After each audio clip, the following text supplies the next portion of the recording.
मैं अनु शर्मा आपका बहुत बहुत स्वागत करता हूं अपने इस चैनल एरोमा केमिस्ट्री क्लासेस में। आज एक बहुत इंपॉर्टेंट बात किसी ने पूछी कि सर, क्या पीजीटी क्वालिफाई करना जरूरी है?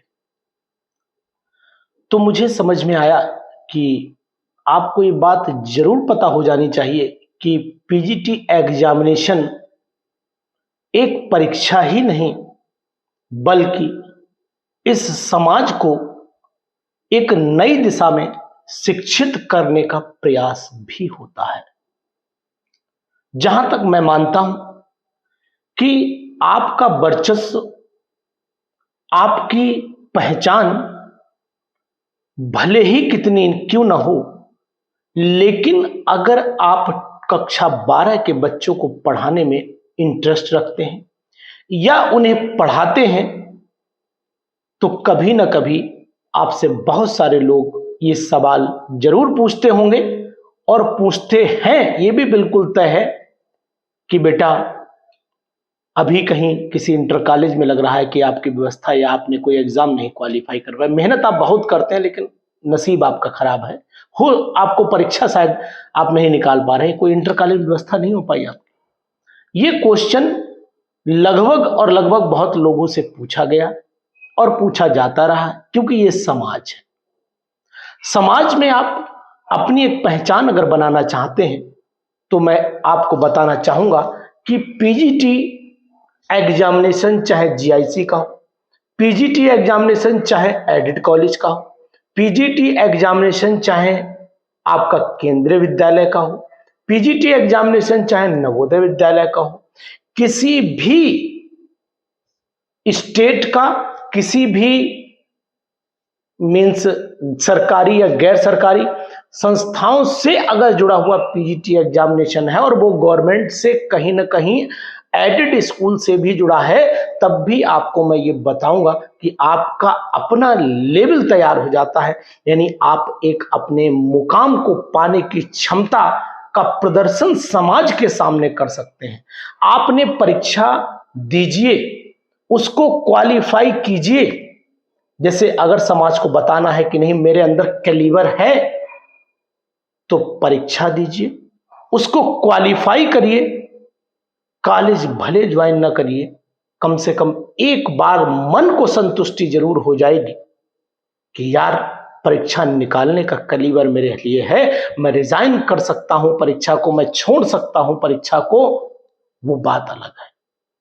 मैंने भी बहुत सारी परीक्षाएं क्वालिफाई की और उन्हें छोड़ा, रिजाइन दिया है मैंने, सिर्फ इसी सनक को लेकर के कि नहीं, लोग कहते थे यार तुम तो प्राइमरी के लायक भी नहीं हो, या तुम मीन्स जूनियर के लायक। तो ऐसी मैंने सभी परीक्षाओं को क्वालिफाई करके सर्टिफिकेट घर पर रखे हुए हैं, जिससे कम से कम इतना तो कैलिबर में बता सकूं अपना कि नहीं साहब, ऐसा नहीं है। पढ़ाना मेरा शौक है। कक्षा 12 की कोचिंग जब मैं पढ़ाता था, तब पढ़ाना मेरा शौक है, ये बात अलग है, लेकिन परीक्षा क्वालिफाई करने का कैलिबर मैं रखता हूं। ये पूरा मेरा एरिया जानता है, जहां पर मैं रहता हूं, पूरे जिले में ये बात सभी लोग जानते हैं कि अनु शर्मा ने बहुत सारे जॉब रिजाइन भी किए, बहुत सारे जॉब क्वालिफाई करके छोड़े भी हैं। तो ये मैं अपना उदाहरण नहीं, मैं आपके लिए आप उदाहरण बनिए, इसलिए बताना चाहता हूं कि आप पीजीटी जरूर क्वालिफाई करिए। पीजीटी एक परीक्षा नहीं है, पीजीटी आपके लिए संकल्प है। पीजीटी एक परीक्षा नहीं है, पीजीटी समाज के लिए आपका एक ऐसा बहुत इंपॉर्टेंट देने वाला एक मुकाम है जो चाहिए। पीजीटी एक परीक्षा नहीं है, पीजीटी क्वालिफाई करके पीजीटी समाज के लिए एक आईना है। आपका वो आईना जो आप समाज को दिखाइए और बताइए कि मैं वो नहीं हूं जो दिखता हूं, मैं वो हूं जो आप नहीं देख पा रहे हो। ये सब बातें, क्योंकि पीजीटी एक परीक्षा क्वालिफाई करना बहुत इंपॉर्टेंट नहीं है लोगों के लिए, क्योंकि अर्निंग सोर्स शायद लोगों के बहुत सारे हैं। कोचिंग इंस्टीट्यूशंस हैं, आईआईटी को, जेई को पढ़ाते हैं। हालांकि ये भी मुझे कहने में कोई संकल्प नहीं, मतलब संकोच नहीं लगता है कि जो पीजीटी की परीक्षा देते हैं वो भी पीजीटी के क्लासेस पढ़ा रहे हैं आजकल इलाहाबाद में। मैंने देखा है, खुद पीजीटी की परीक्षा देते हैं और पीजीटी पढ़ा रहे हैं। कोई बुराई नहीं है इसमें, इसमें कोई भी बुराई नहीं, इनकी बुराई मैं नहीं कर रहा हूं। मैं एक बात कह रहा हूं कि पीजीटी परीक्षा क्वालिफाई करना एक बड़ा इशू नहीं है। इशू है अपने आप को समाज में मतलब जो है स्थापित करना, समाज के बीच में अपने आप को रखना कि मेरा वर्चस्व क्या है, मैं क्या हूं, क्या मैं वो परीक्षा क्वालिफाई कर सकता हूं या नहीं कर सकता हूं। क्योंकि अधिकतर समाज जो छोटे लेवल पर कोचिंग्स पढ़ा रहे हैं साथी, उनको बस इसी नजर से देखती है कि यार लग रहा है पीजीटी क्वालिफाई नहीं हुआ आपका, या आपने कोई परीक्षा नहीं पास कर पाई, इसीलिए मजबूरी में ट्यूशन पढ़ा रहे हैं। एक वर्ड कोचिंग नहीं यूज करता, ट्यूशन पढ़ा रहे हैं आप। ये सब ये मैं आपसे प्रैक्टिकल बात कर रहा हूं। यहां ना तो आपके ऊपर किसी भी प्रकार की जो है ब्लेम लगा रहा हूं, मैं बता रहा हूं कि समाज आपके बारे में क्या सोचता था, क्योंकि मैंने इन सब चीजों को अपने ऊपर झेला है, समझा है। ऐसा नहीं है कि मैंने किसी भी लेवल पर कम पढ़ाया हो, बहुत पढ़ाया और चैलेंजिंग बेस पर डिस्ट्रिक्ट लेवल पर पढ़ाया, जिले में चैलेंज देकर के पढ़ाया, ऐसा भी नहीं। लेकिन बात वही आई कि पढ़ा कोचिंग ही रहे थे, और ये पढ़ाना मेरा शौक है। इसे न मैंने तब छोड़ा था और न मैंने अब छोड़ा है। दुनिया के कहने से न तब मेरे कदम डगमगाए थे और न अब डगमगाते हैं।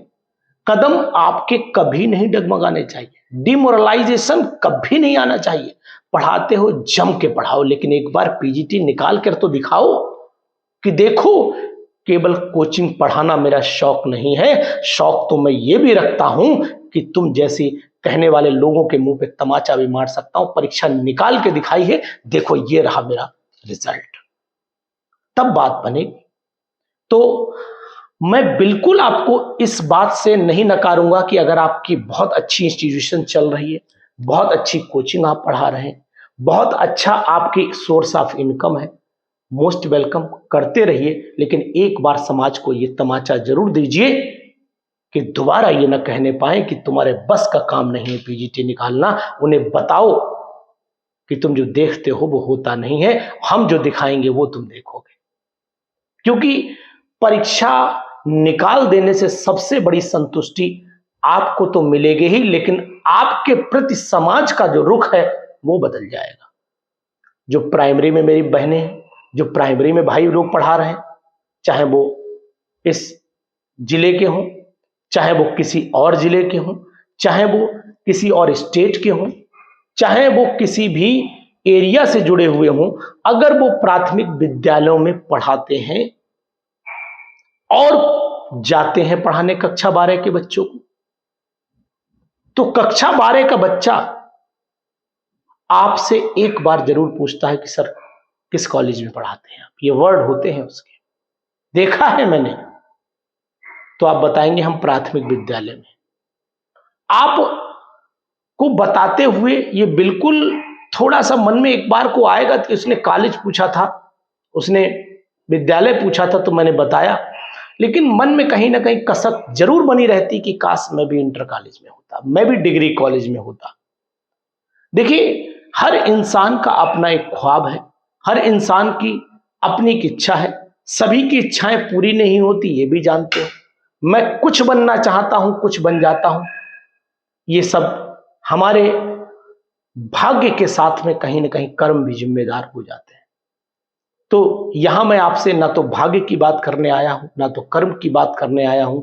मैं तो सिर्फ आपसे बात यही करने आया हूं कि एक बार समाज को ये आईना जरूर दिखाओ कि तुम जो सोचते हो वो मैं हूं नहीं, और जो मैं हूं वो तुम्हें दिख नहीं रहा है।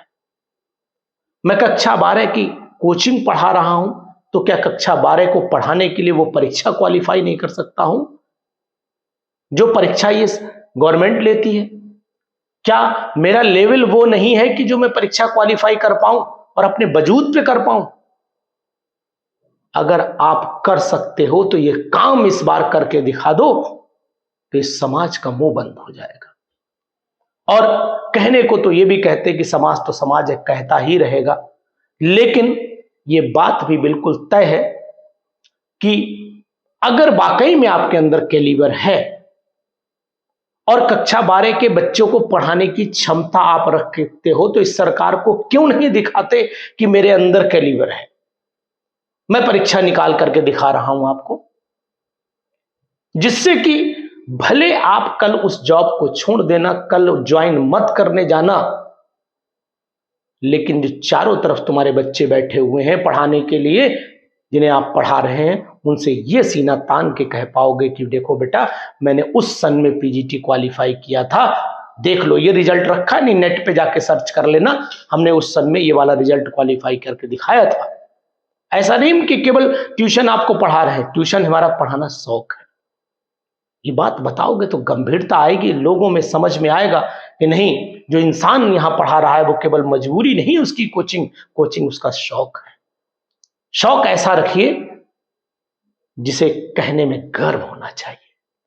शौक ऐसा रखिए जो दूसरे का मुंह बंद कर सके। शौक ऐसा रखिए जो समाज का एक आईना दिखा सके। तो शौक बड़ी चीज होती है, ये तो आप जानते ही हैं, लेकिन इस शौक को समाज के सामने जरूर रख देना, क्योंकि आपका वजूद आप ही जानते हैं कि आपने कितनी मेहनत की है। आपका वजूद इतना है कि आप समाज को शिक्षित कर रहे हैं, समाज को एक नई दिशा दे रहे हैं, और यही समाज को जो आप दिशा दे रहे हैं, इस देश को भी जरूरत है सही दिशा और सही शिक्षकों की। आप जैसे विद्वान शिक्षकों को उस लेवल पर जाना चाहिए जहां पर आपकी वास्तव में जरूरत है। उन बच्चों को आपकी बहुत जरूरत है जो बेचारे सही दिशा निर्देश में नहीं पढ़ पा रहे। और एक बात आपको और बता देता हूं जो कड़वा सच है, जितने यंग लोग पीजीटी क्वालिफाई करके पढ़ाने गए, वो सभी बहुत मन से पढ़ाते, क्योंकि उन्होंने उन समस्याओं को झेला है। 8-8 घंटे 10-10 घंटे प्राइवेट इंस्टीट्यूशंस में, कोचिंग्स में पढ़ाया, तो उसके बाद अगर वो वहां 2 घंटे पढ़ाते हैं तो उनको जरूर बहुत तकलीफ होती है जिन लोगों ने शिक्षा का सत्यानाश कर दिया है। इस बात को कहने में भी अनु शर्मा को बिल्कुल झिझक और शर्म नहीं लगती है, क्योंकि शिक्षा का विकास इसलिए रुका है क्योंकि टीचर ने अपना विकास रोक लिया। कारण पता है क्या है? जैसे ही मेहनती शिक्षक पीजीटी बना, उसे लगा मैंने सब कुछ पा लिया। इसीलिए मैं बोल रहा हूं कि क्वालिफाई करना लेकिन पढ़ाना मत छोड़ना। जैसे ही उसे पीजीटी मिला, घर पे सो गया, बोले भाई अब तो तनख्वाह ही जाएगी, कोई बात ही नहीं, इतना तो 12th वालों को पढ़ाने के लिए तो मुझे आता ही है। इसी कारण शिक्षा विभाग में शिक्षकों की जो पहचान है, उनमें आपकी पहचान अलग करना जरूरी है। आपको अपने दूसरों से सेम नहीं कि मैं प्रवक्ता हो गया, मैं लेक्चरर हो गया, कोई मतलब नहीं। आप प्रवक्ता और लेक्चरर तभी हैं जब आप जिस विद्यालय में पढ़ा रहे हैं उस विद्यालय में मन से पढ़ाएं। उस विद्यालय में जो लोग कर रहे हैं वैसा ना करें, आप वो करें जो लोगों को मजबूर कर दे करने के लिए। आप इतना पढ़ाइए कि बैठा हुआ इंसान भी सोचने लगे कि यार ये इतना पढ़ा रहा है, मैं कम से कम एक पीरियड तो पढ़ा करके आऊं, कुछ तो बच्चों का भला होगा। तो आप जैसे लोगों की वाकई में जरूरत है। मैंने देखा है कि जो लोग नए गए उन्होंने मन तन धन से पढ़ा रहे हैं। जो पिछले 5-6 साल में जिन लोगों ने कॉलेज ज्वाइन किए हैं, उन लोगों ने वाकई में कॉलेज की दिशाएं बदल दी हैं। अब वो बात नहीं रहेगी जो पहले थी। हाँ, पहले जरूर ऐसा था कि बस नौकरी मिल गई तो साहब बैठे हैं, बोले साहब अब हो गया काम।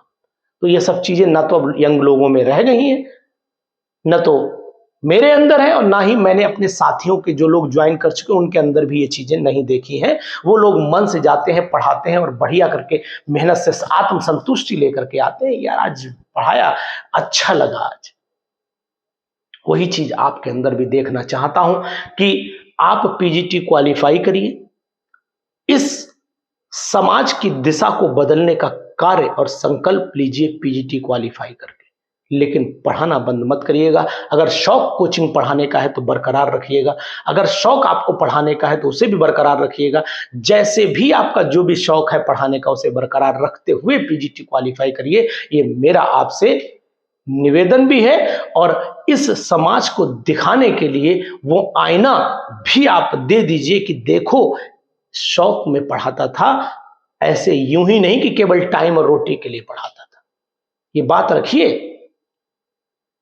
और ये तभी संभव हो सकता है जब आप एक बार आने वाला पीजीटी क्वालिफाई करें, चाहे वो जीआईसी का हो और चाहे केंद्रीय विद्यालय का हो, चाहे नवोदय विद्यालय का हो। देखिए, रोटी तो सब खाते हैं लेकिन शान से बहुत कम लोग खाते हैं। ये बात अपने दिमाग में बिठा करके रखिए, क्योंकि हमारे चारों तरफ का जो क्षेत्र है वो कहीं ना कहीं टीचर कौन बनता है, मध्यम परिवार के जो हमारे साथी मित्र हैं वही पीजीटी की तैयारी कर रहे हैं। अरे कोई जाकर के हाई फाई जिसके करोड़ों अरबों का बिजनेस चलता होगा वो पीजीटी क्यों क्वालिफाई करेगा भाई? वो तो खुद ही पहले ही ऑलरेडी उतना पा रहा, उसे क्या जरूरत है? खुद ही स्कूल खोल देगा, 4 पीजीटी रख लेगा वो। तो पीजीटी रख लेना एक अलग बात है, और अगर पैसे से बुद्धि मिल रही होती तो हो सकता है लोग खरीद लेते। तो ये बुद्धिमान लोग स्कूल प्राइवेट तो खोल सकते हैं, पैसे वाले मतलब बुद्धिमान, लेकिन पढ़ा नहीं सकते। कारण सिर्फ ये है कि भगवान सबको सब कुछ नहीं देता है। शिक्षक दिशा बदल सकता है, शिक्षक दशा बदल सकता है, और शिक्षक चाहे तो इतिहास भी बदल सकता है, ये आप जानते हैं। तो इसलिए अगर शिक्षक बनने का शौक रखते हो तो पढ़ाने का शौक बरकरार रखिएगा। और मैं चाहता हूं इस समाज के लिए एक ऐसा आईना जरूर दिखाओ पीजीटी निकाल करके कि नहीं, मैं वो नहीं हूं तुम जो सोचते हो, तुम जो देखते हो, मैं वो हूं जो तुम्हें दिखाई ही नहीं देता है। देखो मेरा रिजल्ट। उस दिन अनुज सर को भी बड़ा खुशी होगी, आपको भी बहुत खुशी होगी, और साथ ही साथ आपके माता पिता को भी बहुत खुशी होगी कि आपने समाज को एक बहुत बड़ा आईना दिया है। तो प्लीज कोशिश करिए, लगा दीजिए जून का महीना इस दांव पर कि अगली आने वाली परीक्षा हम लोग निकाल करके दिखाएंगे, और उसके बाद दिखाएंगे कि देखो यही तो देखना चाहते थे तुम। तो ये शब्द आपके लिए अमृत वचन बने, और साथ ही साथ आप पीजीटी क्वालिफाई हो, ये उम्मीद के साथ मैं आपको दोबारा मिलूंगा। तब तक के लिए नमस्कार, जय हिंद, जय भारत।